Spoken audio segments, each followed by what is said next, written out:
Real Estate Agents. Welcome to the Weekly Closer. I'm your host, Jeff Underwood, along with my co-host, Joey Sampaga, the man with a plan, and we are the Real Estate Marketing Maniacs, aren't we? We are. We are, that's yes, right. we are. We have a great guest with us today. Oh, I like that music. Yes. We have Mark and Cayman Captain with the team captain at Keller Williams Legacy One Realty. Thank you for coming in. The captain team. The captain team. Yeah, thanks for team having captain. us. Team captain. Team captain. Yes. AZ. Awesome. That's where we are. How are you guys Thanks doing? for having us. Yeah. Let's see. Lisa Macbeth invited you in, I think, right? Yes, sir. She's awesome, huh? Absolutely. Yeah, she's cool over at Security Title. She rocks. Absolutely does. Well, let's get into the show and first start with how long you've been in the business and what got you into real estate. How about that? Alrighty. Believe it or not, I found my passion later on in my life. So I started out as an appraiser, and my wife and I were running our practice back in the early 2000s. She actually started in 96, and as I was working retail management with Costco Wholesale, I looked over her shoulder, and she became my mentor, and I thought, you know what, we can run our own practice here. So we started appraising, and that's how it all started. Just started out valuations and doing the residential appraisal, and I always had the passion to sell, and I later looked at getting into sales and thought, you know what, this is a great way for us to extend our business. Yeah. And so I went through and got the schooling behind me, and in late 2010 got that taken care of. So it's only been about 6.5 years that I really started the business and got things moving. So found my passion later on in my life, but loving it. 2010. So that would have been right when everyone started, was getting out. Everybody, or people were getting some good deals on homes, right? Absolutely. Yeah, it was very challenging. I had people wondering what I was doing, and I really had a good game plan. I thought, with us doing these appraisals and helping the banks out, why shouldn't I look into selling these homes as opposed to just doing the appraisal end of it? Right. So. Yeah, for sure. And so then you brought Cayman on board, right? How long? Yeah, so I got licensed 2013, and when you're born into a family where real estate is talked about at every dinner, I was kind of, well, hey, why don't I join the team and we can run side by side? And it's been a blessing in disguise. It's not every day that you get to work alongside your father, and I've learned a lot just shadowing him over the course of the last 4 or 5 years. So, yeah, I bet. I bet you tell us stories about your dad. Yeah. He won't admit it. He'll never toot his own horn, but he forgot to mention that year he got in the business, he actually won Rookie of the Year. Really? Yeah, there we go. Wow, nice. So, that's pretty impressive. I never took that stat home, that's for sure. You're looking tan, too. Did you just take a trip? Well, it's funny you mentioned. We spent a couple weeks in Hawaii. Yeah. And believe it or not, I've never taken a 2-week vacation in my entire life. And I'm glad I did. It was an amazing time. I got to see some family. My sister lives out there, so it was great to see her and spend some time with her and my brother-in-law. But most importantly, just being there as family and soaking up the sun. Yeah, I was going to say, did you stay here and take care of the business? No. You went too? Yeah, I got to go join, yep. All right. So tell us a little bit about what you're doing to be successful now. I know that there are a couple niches, one that you're going to be moving into even more so. But you want to share about the millennial kind of angle that you guys are, or kind of how you're helping the younger folks? So the younger crowd that we see right now, they don't understand the qualification process. They don't even know that they can go and buy a house. They automatically jump to the conclusion, hey, I need to find a house, so I'm going to rent. So, that I've seen, for instance, I just did a deal, the last name, the client of ours was the Chacones. They came to me and they said, hey, I've got about $1,700 to $1,800 a month that I can work with, so find me a house in Gilbert. I said, well, have you met with a lender? Do you know, can you qualify? Because they both had steady income, they both worked, and sure enough, we found them a house where their payment, they purchased, and their payment was lower than what their rent would have been, what they were looking for. I think they ended up, mortgage and everything is right around $1,600 a month. Yeah. So they're saving, they were looking to go up to 18, they're saving $200 a month. Right. That to me is a no-brainer, and from there they're able to start their investment portfolio. Sure. Yeah. Yeah. So maybe there's a misunderstanding with where the price point is, not really taking into consideration the fact that interest rates are at historic lows still. Yeah, interest rates which are can still make a doing big- great. Yeah, which can make a big difference for sure. No, that's great. I think that's that's a group. I'm sure. I know you mentioned that you're doing some Facebook ad type stuff, but also the Instagram crowd, right? Right. That younger generation is going to want to be on the Instagram stuff. Possibly Snapchat. I don't know if you're kind of playing around with that one That's yet a tougher or not, but- market to hit because you definitely got to have everyone following you back. Yeah. When you have with Instagram, you can have the explore page, and it just goes off of it. No different than Facebook. The way that their system works is, however many likes you get, it'll make you a little more popular, and Sure. that everyone else that's following that page or that person, it'll show what they're liking, and so it kind of works out a little bit better for what we're trying to do. Yeah, for sure. I do have a Snapchat account. So I'll have to follow you when we're done here. Well, I usually only use it when my daughters send me a text that says, "Dad, I sent you a snap." There you go. And so I'm like, okay, I better check it out, I guess, right? We've had fun with Snapchat just on more of a personal level. We haven't Sure. invited the whole business end of it, so we can be a little more candid with ourselves and have a little more fun in terms of, maybe not doing anything illegal. I don't want to sound like that. I was going to say, you want to elaborate? Because I think you told me something about this. Just doing some crazy stuff that we wouldn't normally do, but we're keeping it legal. So it's been a lot of fun. I just joined Snapchat back in July, and of course, my kids think it's hilarious because I'm doing some nutty stuff on there. So it's been fun. So you're not sending your snap code out to your database? No. That's funny. That's funny. Well, what are you guys doing right now to be successful? I mean, this has been a good year, and we're going into 2018, the beginning of it now. And what are you doing, or what are you changing? I would say for us, the biggest thing is we've really tried to support each other as a team to stay committed to the lead generation every single morning. Yeah. From 9 to 12, and sometimes longer. Our goal is to get one appointment a day, and to make 25 contacts. And we've stayed committed to it at times, and there's been times we haven't been. So we've now met as a team and been more consistent to really, make a point of how important it is. And it really is. It's the engine. It's the engine sure. behind the whole operation. That if you're not making contacts, you're not reaching out to others to see if they're open to buying, selling, or leasing real estate, you're in the wrong business. Right. As much as I'd like to say I 100% referral business and people call me, I think that's a lot to ask. We're proud of the fact that we're able to turn 35 to 40 homes a year just from referrals, but we know that we want a bigger business out there, and we know how important it is to reach out and to Right. push the lead generation. So I think that's been our biggest engine, staying consistent with that, building relationships, making sure we're presenting a value to our clients. It's easy for me to go in there and be like everyone else, but I've challenged the team to provide world-class service. We're not going to accept anything less. We're going to make sure that our clients have an exceptional experience once they're done with us. Yeah. So some examples would be if you're a seller, you might hear from my assistant, and she's likely going to call you and say, "How's everything going with the move? Do you need boxes? Do you need tape? Can we order you a pizza? And we know you're Wow. busy packing. You probably don't even have time to order food. What can we do to make this process more, just easier and less painful? Because let's all face it, moving is no fun. Right. It's a challenge. Ordering even moving trucks, junk haulers, painters, landscape, whatever we can do to make the experience exceptional is what we do. Oh, that's great. We're not willing to do anything less. We really want to make sure it's right. Yeah. So I think that's been the biggest thing for us. Well, it's been good, right? I mean, it's been a Absolutely. good year for you guys, and you're growing the team. It sounds like. Absolutely. We close about 100 homes every year, and we're looking to grow that to 140 homes for 2018.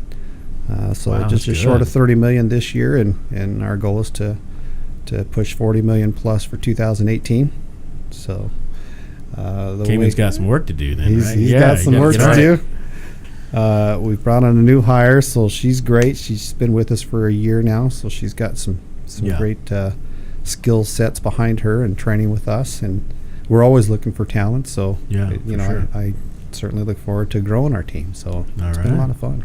All right. And you mentioned your database, 30 to 35% referrals. from that. And you're using a system, so you're staying in front of the database. How often and what kind of things are you putting out there? So in terms of our database, I would say some of the basics, naturally whenever we have a new listing, so that's a great thing for our clients. They need to know that we're hitting 4,000 plus people just within our database. And that's growing up to, I think we're up to 4,500 now. So at least they know that it's not only hitting our database, we're not only cross-marketing with other agents and the MLS and everything else that we do, but on that database, we want to make sure that our clients, our past clients, have first dibs on any listings that are becoming available. There you go. So we want to make sure they're hit with any new flyers, coming soon, listings and whatnot. And then naturally, it's a great way for us to just stay in touch with them, see how they're doing, see how their families are. So as a team, we do touch our past clients and make sure they know who we are still. I'm not interested in doing a transaction with you and waving bye-bye and never doing anything with you again. It's important for us to earn your business for a lifetime. Sure. And so, for example, we want to make sure we stay in front of them. Right. Yeah, and I think some of the stats are pretty alarming as far as people buying a house, and then they'll ask them shortly after, hey, would you use the same agent? A lot of times they say yes, most of the time, right? But then they go to resell, and they're like, well, I don't know how to get a hold of them. Exactly. Right? So isn't that scary? So they lose that potential, that lifelong business opportunity. Really. Oh yeah, we have a client, and I'll quickly share with you that I met back in 2011, and since then we have turned over $5 million worth of real estate just from that one lady that I met through her friends, family, and people that basically exploded from just that one deal. So no one's going to tell me that it's not important to take care of your clients, because you just never know. That's right. Now, I know you mentioned too that for 2018 you're going to put some additional focus also in the luxury arena. Absolutely. Right? So certain plans there, certain kind of what's leading you that direction? Yes, we have Maddie, who's our new marketer, who's an intern from ASU that's just recently started with us, and she's already in the works of building pages and whatnot through Facebook, and we want some luxury presence through those channels, making it naturally an exceptional experience. I think a lot of the agents are getting relaxed and complacent, and so we do nothing. We're not going to just put together a slideshow. We're going to make sure that every luxury listing has a live video throughout the entire house, so they have that tour. And then, of course, we're going to make sure that we're hitting thousands of agents. So we want to make sure that we do a good job of collaborating with not only those potential buyers within our audience, but it's important to collaborate with agents. So that's a big plan for me, is to make sure I stay in front of the top agents. We have that list, so we email them every time we have a luxury listing, so they see. And I think that's been the biggest thing for us, is just staying in front of the other agents and making sure that we're hitting the right audiences and doing what we can to take care of that. So it's been a lot of fun so far, and we look forward to that. Good. All right. How about before we get into the next segment, why don't we, and I'll ask this kind of of both of you, but we'll start with you, Mark. If an agent comes to you today and maybe their business is slowed a bit, or maybe they're new to the business, what would you tell them that they need to do right now? And they're a newer agent? Either newer, or the business is just slowed a bit. I think a few of the questions I would ask them is, what are you doing now? And I would immediately assess just their activities. And if their activities aren't matching what their ultimate goals are, then I would help them align those two. Yeah. So if a new agent said, well, I'm in the morning, I'm just going through and making flyers, and I'm doing everything I can to stay in front of some of my clients. I'll call back, these people or those people, and my first question is, well, how often are you calling them? How many people are you calling? Are you purposeful about it? Do you have a list every day that you've prepared? So my suggestion to them would be to prepare themselves ahead of time. Yeah. Make sure they understand that it's hard to wake up in the morning and show up at your office and then just start organizing yourself. So think about who you're going to call, and make sure you're purposeful. And I would say right out of the gate, for sell by owners, canceled, expired, a new agent, they're going to likely have more traction with their sphere, people that trust them already. Right. But I would say that those that have more experience, I would just look at their activities and make sure it's matching, their goals. Yeah. And more times than not, I can nail it down with just them saying, well, if I ask them, how many contacts do you make a day? And if they look at me with that deer in the headlights look, I say, well, how do you expect your business to change when you're not reaching out to anyone? Yeah. So, well, I say hi to the barista every morning. What? Yeah, absolutely. And I think a lot of people look at contacts as cold calling, and that's a big part of what we do, but that's not all we do. And I think being that our business has grown, we have opportunities to reach back, not only to our past clients, but let's be honest, I when I'm out to dinner, especially if I have a great experience, I love to hand my card to that server and say, you know what, I would love to return the favor someday. Please contact me if you're ever thinking about buying, selling, or leasing real estate. Our team will take great care of you. I'll make sure that happens. The experience here has been great. So that's awesome. I like that. I think with that, the moral of the story is you have to contact as many people as you can't make it a secret that you're in the business, right? Otherwise, you're in trouble. So if you're not comfortable cold calling, then you better get out there and you better meet a lot of servers, or you better get out there and talk to every store manager at the mall, whatever it takes. That's my motto, is just to make sure that I hit my contacts. And I'll tell you, when you're doing it on a regular basis, and you stop that habit, it feels so unnatural. It feels like you woke up and showed up at the office with your shirt off or something. You forgot to brush your teeth, or something's missing. And I'm telling you, when it becomes a habit, it's great, because you feel awkward when you don't do it, and that's when you know you got it, is when you do it and you're committed to it. No, that's great. That's great. How about Cayman? What about if you needed to give a word of advice to, let's say, maybe a younger millennial that's in real estate or getting in the business? Don't let the little demon on your shoulder tell you can't. When I got licensed, I was 19, and I always thought, well, who is going to buy a house from an individual or myself who hasn't even done the process himself? At that time, I hadn't bought a house, and that was always kind of my hurdle that I had to jump over. If I could give any advice to a newer agent, I'd say take advantage of any opportunity that you run into. Scenario for myself on Sunday, I just drove to Superior.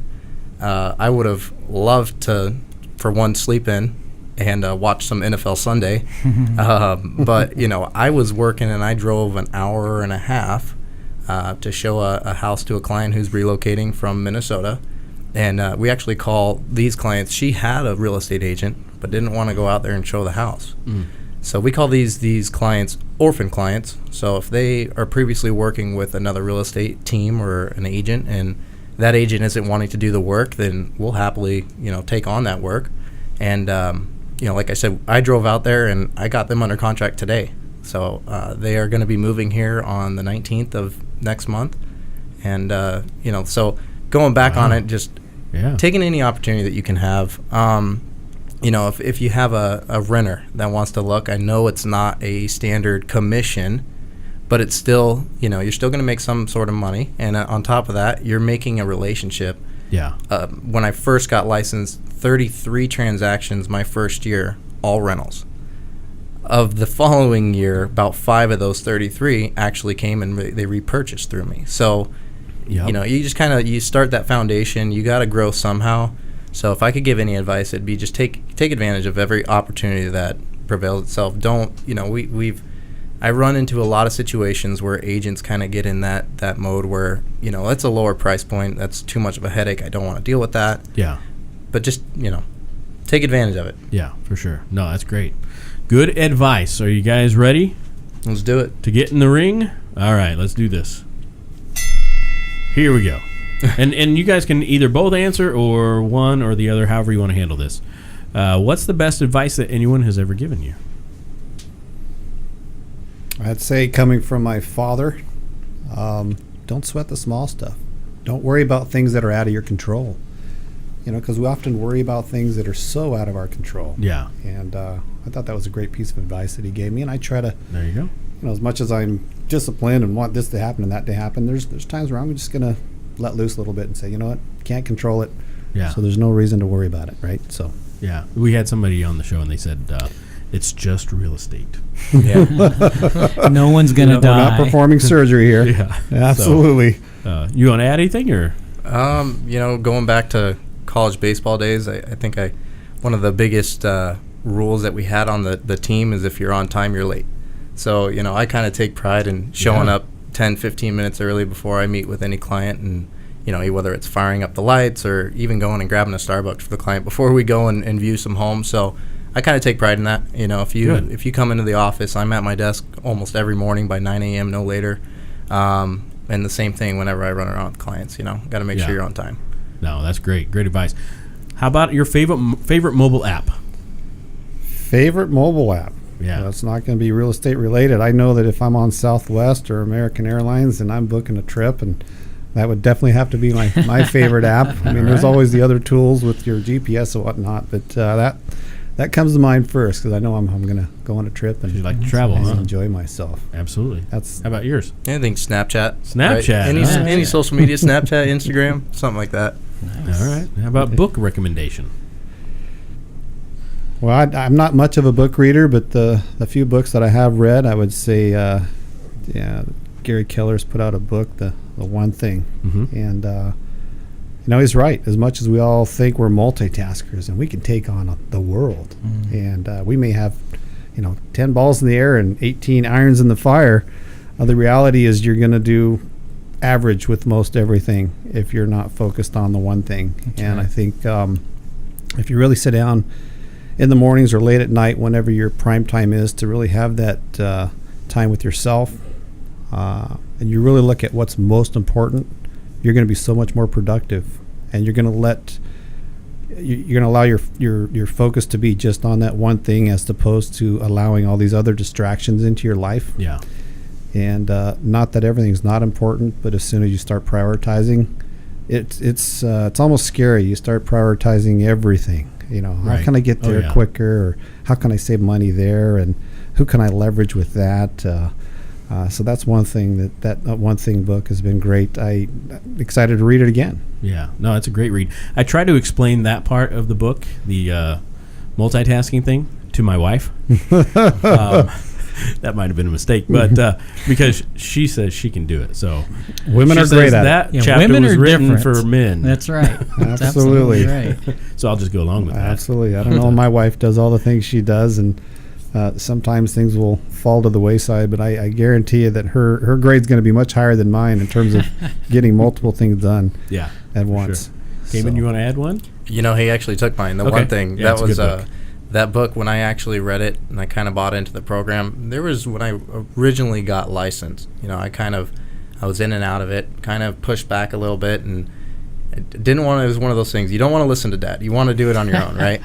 And the minute I bought into the program, that's really when my business took off. I read The One Thing. I was able to double my business, double my income in 1 year. Wow. And I've actually done so ever since. So it's been a great book for anyone to read, especially if you're newer to the industry. You can learn a lot. I know Gary Keller, one of his big things just in the book real quick that he takes pride on is leverage.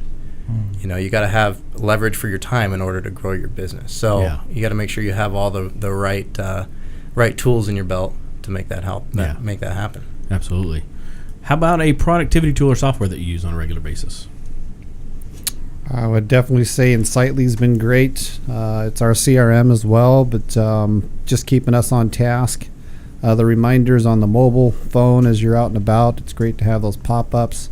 There's times where if I have a 10 or 15 minute window and I'm sitting in my vehicle, it's great to just push that Insightly button, go through my contacts, who haven't I touched, who do I need to touch, and I'll tell you, it's a great tool, and hopefully we can share that with the audience and they can look more into it. I think it's helped us a lot. All right. Absolutely. All right. Yeah, I think I'm more into the dialers, right? So I use Vulcan 7 a lot. Okay. I'm probably on that website 3-4 times a week, and it just makes your day a lot more smoother when you can just plug in all the numbers and you're not having to individually type every single one.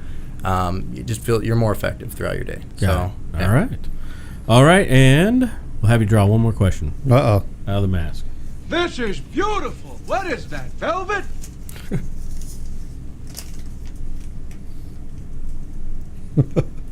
What'd you get? What did you want to be growing up? Oh, Oh, nice. Wow. I had a couple things, but I would have to say the first thing that comes to mind is a drummer for the most incredible rock band out there. To name a few, maybe AC/DC or. Yeah, I've enjoyed music. yeah. Have my own drum kit, and I'm not making any money at it, of course. Is it in the garage? It's sitting in my office, so you'll have my home office with my desk, and right next to it is my Pearl drum set, and I'll tell you, it's a lot of fun to jump from that seat to the drum seat, crank up the Sure. music, and let it rip. But like I said, not Yeah. earning any money at it yet, but that's definitely something I would have loved to have done. Yeah. And who knows? Maybe Eventually, I'll still do it. that'll be the one thing, right? Absolutely, absolutely. You There could may be- start a band and move to Belize, where all the baby boomers are, and you could play some. There you go. Some 70s and 80s. Maybe there'll be some 2020 hair band or something, right? There you Pulled go. right out of the 80s or something. So Who I'm knows? picturing, as soon as you said that, I'm picturing, you've probably seen the movie The Big Short. Oh, yeah. Remember the part when he's down in his basement and he's playing the drums and he's got the earphones? Oh, yeah. Anyway, Oh, yeah. I'm just picturing Yeah, that. it's- How about yourself? What did you... Well, my life has always been involved around sports, so I always thought I wanted to be a sports manager or a physical therapist or something in that Yeah. kind of realm. And it took me getting hurt. So 2012, before I was licensed, I ended up having a full shoulder reconstruction. Went through the whole process, and I saw the pain that my physical therapist put me through and what they deal with on a day-to-day, and I said there's no way that I would ever do this. It's kind of, to me, it was a negative experience, and I like to involve myself around positive people, or else you're not going to be having the best day. Yeah. So, yeah. All right. Well, thank you guys for sharing. Yeah. Our pleasure, of if agents course. that are watching or listening want to reach out to you directly, how would they do that? You can reach out to me anytime. My phone number is 480-695-3847. We're Team Captain AZ. We're a Keller Williams team right here in the Phoenix area. Reach out to me anytime. I'd love to speak to you, help you, coach you any way I can. I make a lot of mistakes, but hopefully I've made enough where I can bring you to the next level or pull you out of that rut that you're in if you're in one. Yeah, reach out to me. All I'd love to right. speak to you and help you Cool. out. There you go. Mark and Cayman Captain, thank you so much for being in here. We also want to give a shout out to Fidelity Home Warranty, Fidelity National Home Warranty. That is one of our sponsors on the show. Thank you so much. And until next time, this is Jeff Underwood and Joey Sampaga. coming to you from Security Title Studios in Biltmore. We are the Real Estate Marketing Maniacs. Take care. Bye-bye. Adios. All right. Great job, guys. Thank you. The Weekly Closer podcast is sponsored by Jake Krabby, NMLS number 877141 at Academy Mortgage. Are you looking to buy or refinance a home? Jake Krabby is your mortgage professional. Contact Jake at 480-442-9291. Jake Krabby is a loan officer at Academy Mortgage, NMLS number 877141. State license for Arizona number 0920357, AZBK number 0904081, and New Mexico number 877141. Academy Mortgage Corporation, NMLS 3113, and New Mexico 01451. Call 480-442-9291. Address 15333 North Pima Road, Suite 205, Scottsdale, Arizona 85260. Academy Mortgage is an equal housing lender.